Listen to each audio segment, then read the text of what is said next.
Hi అండి, అందరికీ నమస్కారం. Welcome to my YouTube channel. ఈ వీడియోలో వచ్చేసి ఏపీ ప్రభుత్వ ఉద్యోగ మరియు పెన్షనర్లకు పెరిగిన జీతాలు అలాగే పెన్షన్లు అండి. సో ఏప్రిల్ 1 నుంచి అయితే అమలు రాబోతుంది. సో ఎంత పెరిగింది, అలాగే డిఆర్ సంబంధించిన తాజా అప్డేట్ న్యూస్ కూడా ఈ వీడియోలో తెలుసుకుందాం అండి. వీడియోని ఎంత ఎక్కడ కానీ స్కిప్ చేయకుండా ఎండ్ వరకు అయితే చూసేయండి. వీడియో నచ్చినట్లయితే ఒక లైక్ చేయండి. ఇంకా మన ఛానల్ కొత్తగా చూస్తూ సబ్స్క్రైబ్ అవునట్లయితే వెంటనే సబ్స్క్రైబ్ చేసుకోవడం ద్వారా నేను చేసే లేటెస్ట్ అప్డేట్ న్యూస్ ముందుగా మీరే పొందగలుగుతారు. ఇక వివరాలు చూసుకున్నట్లయితే మన మిత్రులు చాలామంది అడుగుతున్నారండి కామెంట్ ద్వారా. డిఏ అనేది యాడ్ కాలేదని అయితే అంటున్నారు. సో ఏపీ ఉద్యోగం మరియు పెన్షన్లకు డిఆర్ అయితే వచ్చేసాయండి. డిఆర్ఎస్ అలవెన్స్ అనేది ఏప్రిల్ 2024 జీతంతో పాటు మే 1 అంటే మే 1 నుంచి జమ అవుతాయి కదా. సో అప్పుడు ఆ ఏప్రిల్ జీతంతో పాటు అయితే చెల్లిస్తారండి మేలో. ఇక జూలై 1, 2023 నుండి మార్చి 31, 2024 వరకు డిఎన్ఎస్ అలవెన్స్ చెల్లించినందుకు బకాయిలు కూడా చెల్లించబడతాయి. సో ఏప్రిల్ 2024 నెలలో సంబంధించిన ఉద్యోగుల జనరల్ ప్రావిడెంట్ ఫండ్ అంటే జీపీఎఫ్ ఖాతాకు అయితే అది జమ చేయబడిందండి. సో మీరు మనగా మీ బిల్ స్టేటస్ చెక్ చేసుకున్నట్లయితే మీరు ఇక్కడ డిఎన్ఎస్ అలవెన్స్ లేదా పెన్షన్ అయితే డిఎన్ఎస్ రిలీఫ్ అనేది చూడగలుగుతారు, ఎంత శాతం పెరిగింది అనే విషయాన్ని అయితే. ఇక ముందు డిఏ అనేది 26.39% ఉండేదండి. సో ఇప్పుడు పెరగడంతో 3.64% పెరగడంతో మొత్తం 30% అయితే చేరుకుంది.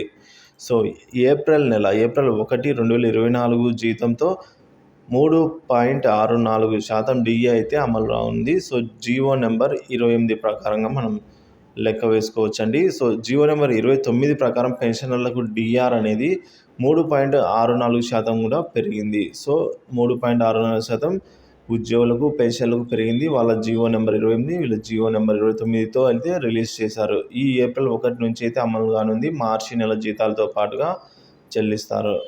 ఇక ఏప్రిల్ 1 నుంచి క్యాష్ అండి. సో ఈ విధంగా ఏప్రిల్ 1 నుంచి మనం క్లెయిమ్ చేసుకోవచ్చు. అలాగే మంజూరైన డిఎన్ఎస్ అలవెన్స్ ఏప్రిల్ 2024 జీతంతో పాటు మేలో చెల్లించబడుతుంది. అలాగే పెన్షన్లు కూడా పెరిగిన డిఆర్ అనేది 3.64% మేలో అయితే జీతం పెన్షన్తో పాటు చెల్లిస్తారు. ఇక జూలై 1, 2023 నుండి ఫిబ్రవరి 29, 2024 వరకు డిఎన్ఎస్ అలవెన్స్ అంటే డిఏ చెల్లింపుల బకాయిలపై జమ చేయబడతాయండి. అవి కూడా త్వరలోనే. ఇక 3 సమాన వాయిదాలలో పిఎఫ్ ఉద్యోగులకు జనరల్ ప్రావిడెంట్ ఫండ్ జీపీఎఫ్ ఖాతాలకైతే జమ మరియు సిపిఎస్ ఉద్యోగులకు 90% డిఏ బకాయిలు అయితే క్యాష్ రూపంలో చెల్లింపులు చేస్తారు. ఈ విధంగా పెన్షనర్లకు పెన్షన్లకు కూడా క్యాష్ రూపంలోనే చెల్లిస్తారండి. మనం కనుక బేసిక్ శాలరీ 25,000 రూపాయల నుంచి అనుకుంటే ఇంటూ 3.64 పెరిగిన డిఏని కనుక మనం పర్సంటేజ్లో వేసినట్లయితే ఇంటూ 3.64 డివైడెడ్ బై 100 వేసినట్లయితే 25,000 రూపాయలు బేసిక్ శాలరీ ఉన్న వారికి అయితే 910 రూపాయలు పెరగడం జరుగుతుంది. సో ఆ విధంగా మీరు బేసిక్ శాలరీని ఎంతైనా వేసుకోవచ్చు, మీకు ఎంత వస్తే అంత వేసుకోవచ్చు అండి.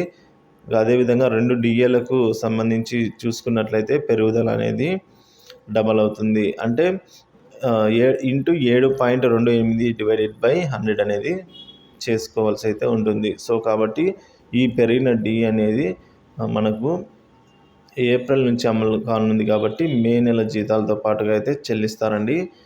చాలామంది అడుగుతున్నారు. సచివాలయ ఎంప్లాయీస్ అందరూ కూడా అడుగుతున్నారండి. సో ఈ పెరిగిన డిఆర్ అనేవి మాకు కూడా వర్తించవా అని అయితే అడుగుతున్నారండి. సో సచివాలయ ఎంప్లాయీస్కి కూడా ఈ డిఆర్ అనేది యాజ్ ఇట్ ఈస్గా వర్తిస్తుందండి. సో ఇది ఇప్పటి వరకు మనకున్న తాజా అప్డేట్ న్యూస్. సో మీ డౌట్లు ఏమైనా ఉంటే కామెంట్ చేయండి. సలహాలు కానీ సందేహాలు కానీ ఉన్నట్లయితే కింద కామెంట్ సెక్షన్లో అయితే రాయండి. వీడియో నచ్చినట్లయితే ఒక లైక్ చేయండి, షేర్ చేయండి. ఇంకా సబ్స్క్రైబ్ అవునట్లయితే మన ఛానల్ వెంటనే సబ్స్క్రైబ్ చేసుకోండి. Thank you for watching this video.